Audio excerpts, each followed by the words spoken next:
Assalamu alaikum. Today we are going to start kinetic theory. This topic you can find from the Francis Chan's book in the chapter number 7 and the paragraph number 7.1.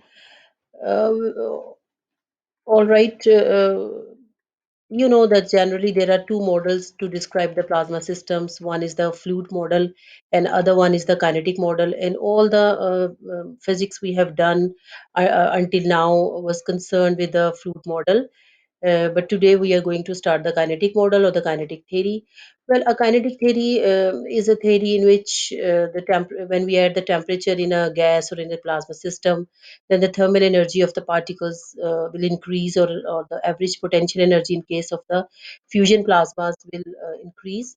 And due to this increase in the thermal motion, the particles will be in random motion, like the Brownian motion in the system.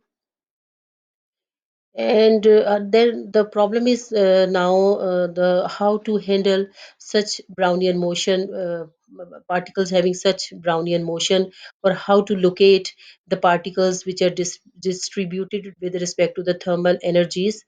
For this, kinetic theory helps us. Well, this situation you can observe from the daily life observations. For example, in the summertime, the molecules at the top layer of the water are at high temperature as compared to the water layer below it. And similarly, in the winter time, the top layer of the water molecules is in the ice form, but the temperature below the top layer is sort of normal temperature. It means that in the same system, or in the same system of molecules, the different temperatures are at different thermal are having different temperatures, or are having different thermal velocities. Then it means that we cannot say that V thermal or some constant thermal velocity is related to all the particles inside the system. But instead, since the particles are having different thermal velocities or the different temperatures, even in a single system, so we must take into account the distribution of the particles with respect to their thermal velocities. For this, kinetic model helps us.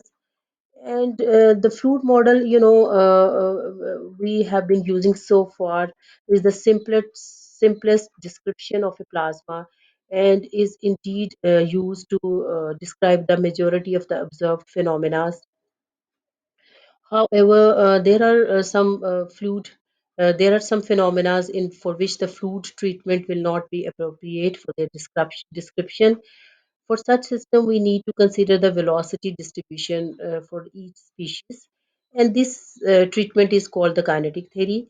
Um, uh, well, in the here we can see that the kinetic theory of the gases explains the macroscopic properties of the gases, such as volume, pressure, and the temperature, as well as the transport properties such as viscosity, thermal conductivity, and mass diffusivity.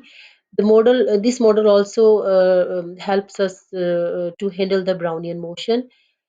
Yeah, or in generally we can say that in fluid model, we treat the system, we treat the particles as a whole, as a bulk, and we are not concerned with the individual thermal motions of the particles.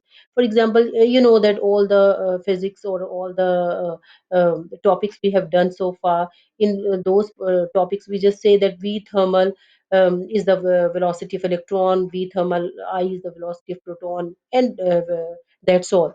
We were not interested in the distribution function, or we were not interested over there that how the different electrons, even in a single plasma system, how the different electrons are distributed with respect to their thermal velocity. Let me just say that in the fluid model I'm speaking about, and we just say that V thermal is the velocity of all the electrons. But as I told you before, that as in the summertime or in the winter time, the different molecules in the water are at different temperature. It means we cannot give the same thermal velocity to all the molecules in a water system, but instead uh, there are different molecules which are distributed with the higher thermal velocities, or with some are with the lower and some are with the intermediate thermal velocities. So it means that we must take into account some distribution function, and this distribution function we use through the kinetic model. All right, there are some, of course, assumptions to whenever we are going to use the kinetic model. These are simply number one, the gas consists of very small particles, and such that the average distance between the particles is large as compared to their size. It means we will be dealing with tiny or small particles, and these particles, and we also assume that these particles have almost the same mass, and the number of molecules is so large, or we will be dealing with a large number of particle system, such that we can apply the statistical treatment to the plasma system. And then another assumption is that since the particles are in the Brownian motion or in the random motion, so particles will be frequently colliding with one another. And we assume that these collisions are perfectly elastic collision, and all other interaction between the among the particles are negligible. It means that we must be considering only the elastic collision between different particles, like the electron electron collision, electron proton collision, and the proton collisions, etc. But we just ignore all other interactions. Well, here I just want, before going to the kinetic model, I just want to give you a brief comparison between the fluid model and the kinetic model.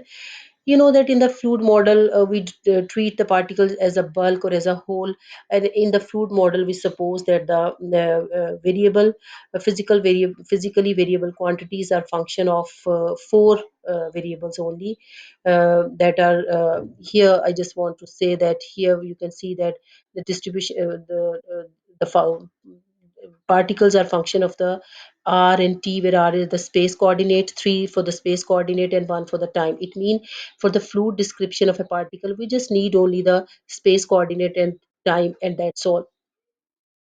So we can say that f x y z in three-dimensional motion, and time just gives you the number of particles in a fluid system.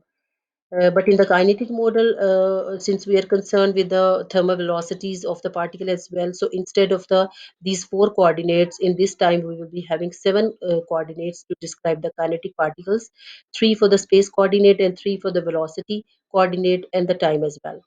So it means that for the fluid description, we need only four variables, whereas for the kinetic model, we need seven variables to describe the particles. So number of particles in case of the kinetic model or the kinetic system is expressed here. It's a function of the three. If it's a three-dimensional motion, then it's a function of three space coordinate, three velocity coordinate, and one, of course, time. Well, another difference between fluid and kinetic model is that since in the fluid model we are not interested in the distribution of the particles with respect to their thermal velocities, so we are not in a need of any type of distribution function in the fluid model. Whereas while dealing with the kinetic model, since we have to take into account the thermal velocities of different particles, it means that we must take into account the distribution function as well. So, well, this was a brief comparison between the thermal fluid model and the kinetic models.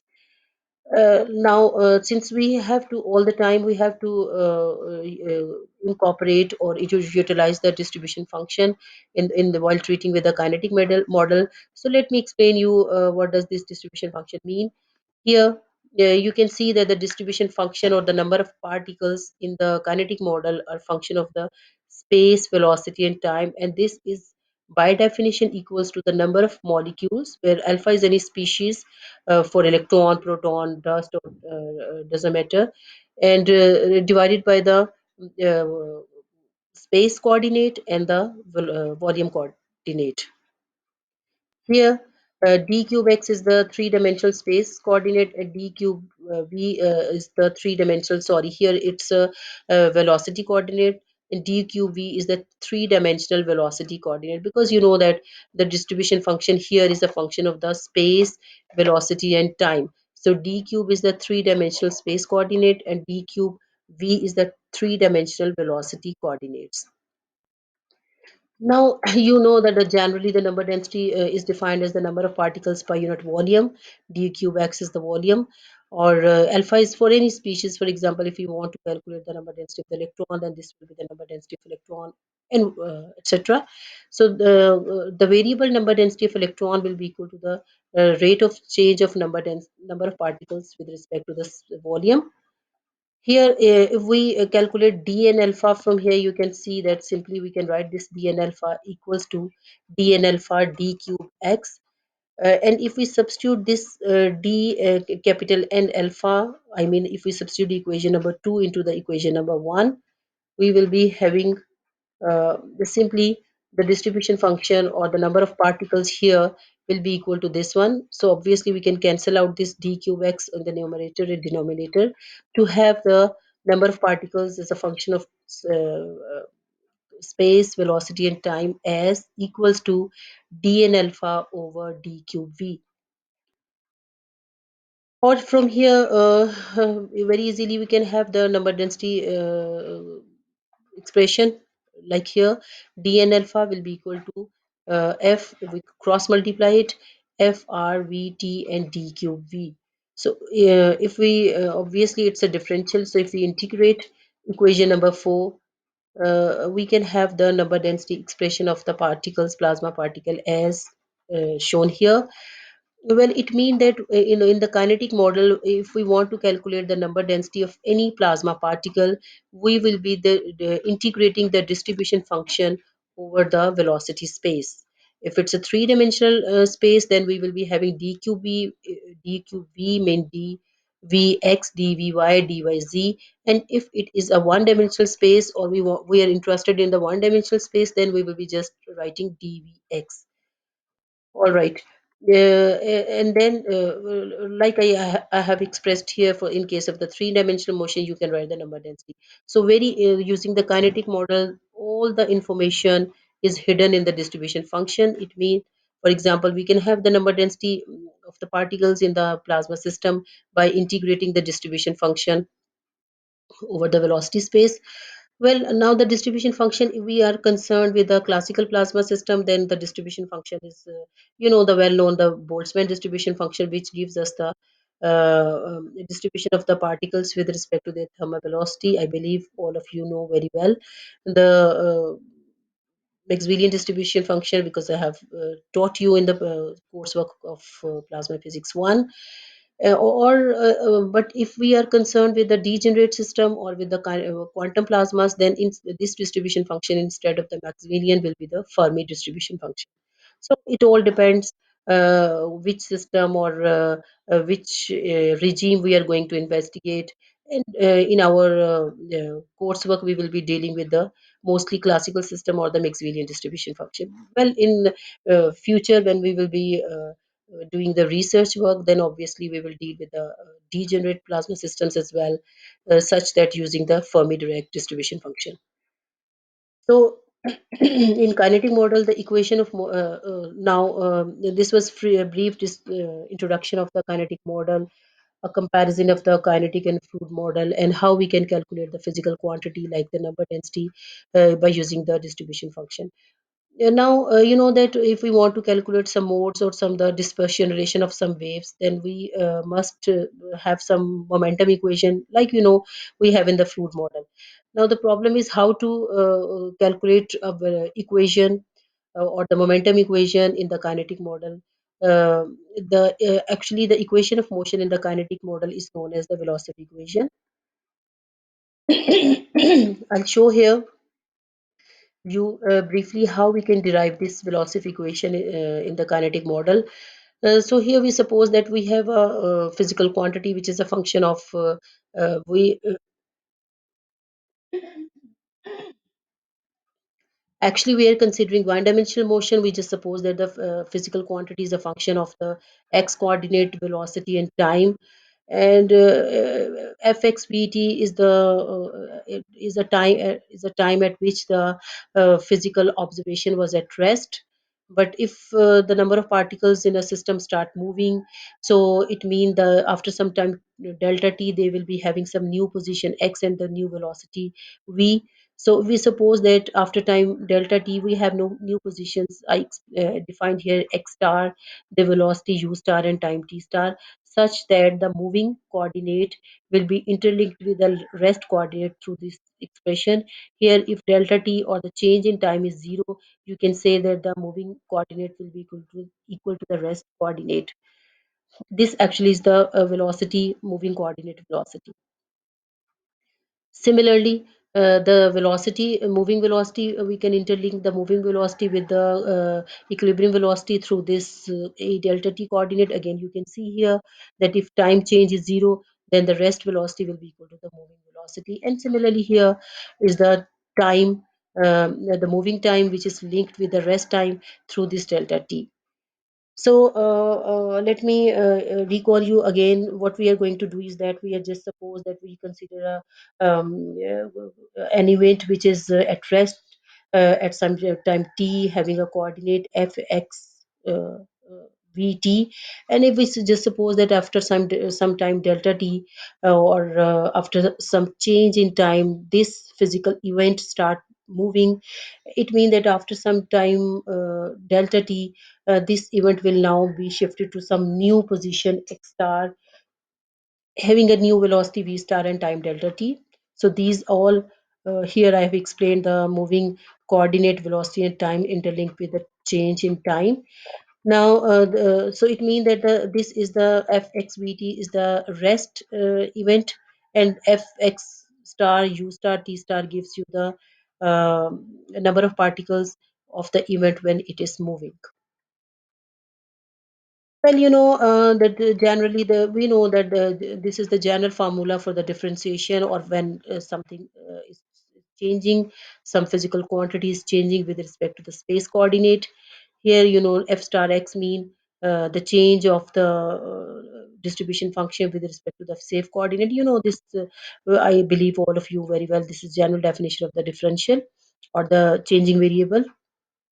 Also, if we can write this expression as here, and similarly, or we can write it as this del x goes over here, and f star x I can write it as partial f by a partial x, or the rate of change of the event f with respect to x can be written like this. And similarly, if we want to take the change or the differential with respect to time, then this is the definition of the variable with respect to the time coordinate. All right.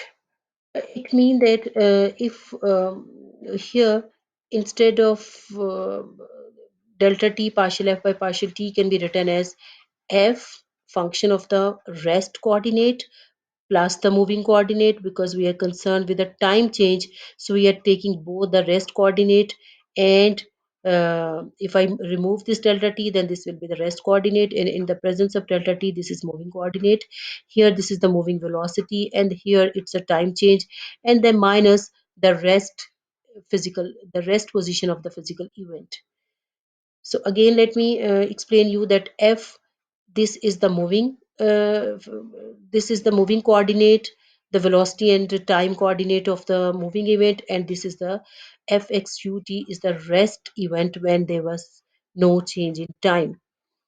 Now you know that if we want to expand these all these three combinations, then we need an expansion, which we are going to apply as Taylor expansion here.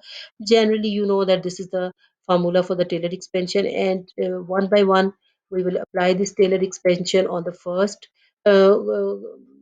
event, then on the second, and then on the third one.